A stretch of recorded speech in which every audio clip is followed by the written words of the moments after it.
It's one of Scotland's oldest prisons, and it's over its limit. Our capacity in Perth, 631. And what are you sitting at today? This morning we unlocked 675 people in our care. And is that the worst it's been? No, a few weeks ago we were at 705. Scotland's prison population has risen sharply, up 13% since the start of last year. Governors like Andy have to find ways to cope. This is a typical double cell in B-Hall, where you've got two adult males sharing this room. Oh, yeah, it's a tight squeeze. So one top bunk, one bottom bunk, toilet area to the side there, Right. but very, very tight for space. I mean, I can't put my arms out between the rolls, yeah. We had an inspection last year from HMP Perth, and one of the recommendations was that we should take B-Hall down to single cell occupancy, which would be 126 men in B-Hall. But with the numbers being so high, we've got no alternative but to double up. The spike in numbers across Scotland has led to emergency measures from the Scottish Government. More than 500 prisoners serving a sentence of less than 4 years will be released early this summer. Those serving time for sexual offences or domestic abuse are excluded, and prison governors can veto anyone they deem an immediate risk. The move sparked concern from charities who represent victims. Is it worth doing? I mean, obviously there are issues around victim notification, and we've put in stronger measures to support that. I think we would have tipped over into a position where I would have been saying to the Cabinet Secretary that our prisons are no longer safe and that I cannot provide assurance to her. So it's worth doing to give that respite, to allow longer for our partners to look at what's happening across the system, to identify changes. Plaster.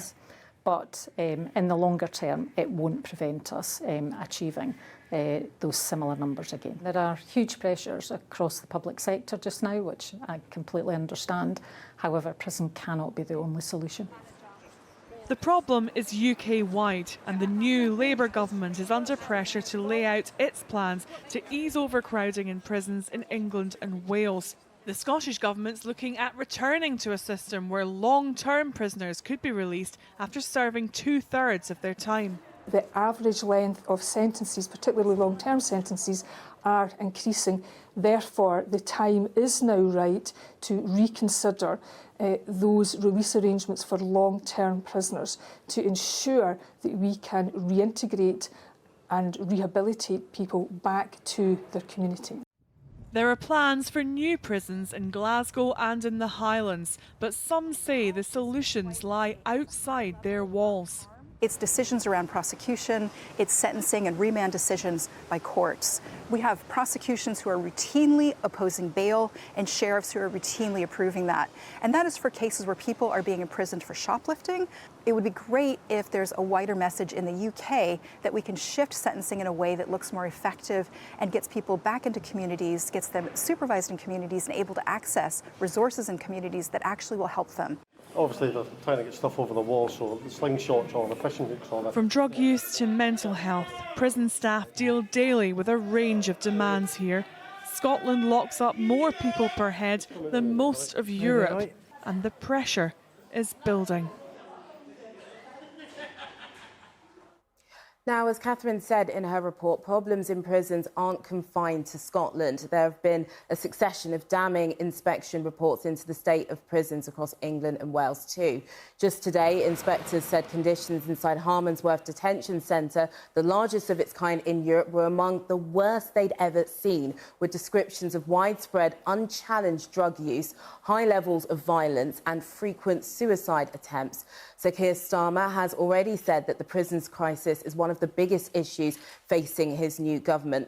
The Prime Minister has appointed James Timpson, whose business is one of the largest employers of ex-offenders, as Prisons Minister. Mr Timpson told Channel 4 News in February that the UK was addicted to punishment and that he believed just 1/3 of the current prison population should be there. But with warnings that the prison estate will effectively be full within the next week or so, the government is expected to have outlined emergency measures in the coming days as to how it will deal with the overcrowding crisis. Well, joining me now is Andy Brearley, a youth justice specialist at Leeds University and a former inmate himself a long time ago. Thank you very much for joining us here.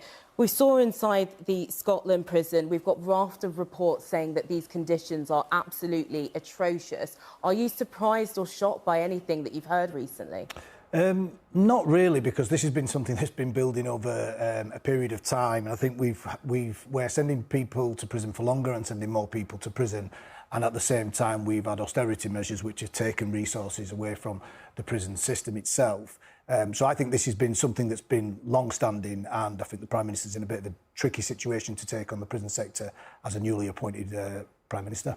A tricky situation. He's appointed a prisons minister of James Timpson. You know, he has employed lots of ex-offenders. Do you think that's a good appointment? Are you happy with that appointment? I think it's a really good appointment, and I think that what we need to start doing, in my view, and I've been in and around prisons since 1999, whether that's been in prisons, working in prisons, or teaching prison officers or working with people, particularly children that end up in our prison system. And I think too often what we're doing is we're not listening to the evidence, and we're not listening to people that are on the kind of prison reform side of things, because there's a strong evidence base around what we should do about prisons, and start to think about how we use prisons more effectively and get people who go to prison that actually build the skills and knowledge that they need to come out of prison and transition back into communities so that they can be productive members of society. Because at the moment, I don't think that's how we use prison. We heard in Catherine's report there about early release and emergency early release. It sounds like you think that that's a good idea?